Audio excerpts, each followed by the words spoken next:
Ay, boss. Ano ginawa sa akin yun? Boss. Ha?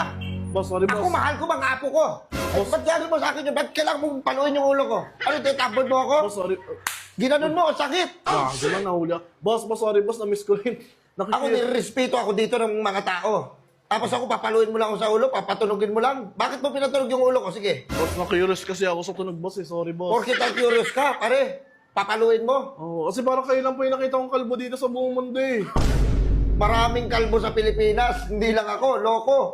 Uy. Matuwa Kasi grabe yung pagkakalbo nyo, nakakatuwa lang. Kaya, trinay ko lang po, hindi ko naman alam na Alam mo, mabilis hindi ko iniisip yung mga apo ko.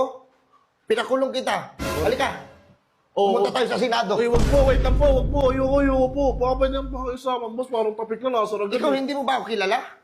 Hindi po, ngayon na nga lang kita nakita kalbo kay. Oh, ano yun? Sino yun? Hindi nyo alam. Sino ba yan? Ano ba yun? Ako si Ronald. Ronald ang boss? Ronald Bato, de la Rosa. Ay, Wala kayong alam eh. Papaluin mo ko sa ulo. boss, sorry boss kasi ano eh. Itawag ko to. Boss, grabe naman. Uy, boss, huwag mo na tawag. Palibasa Itatawag kalbo kita. eh. Huwag na, boss. Boss, pasensya na, boss. Kayo, marunong kayong rumispito Hindi, boss. ng mga tao. Opo, boss. Hindi yung mga ganun-ganun na kagad, tapos pagtatawan. Sisipahin ko yung mga kasamahan mo eh. Wait lang, siya ba yun? Paano mo nasabi siya yan?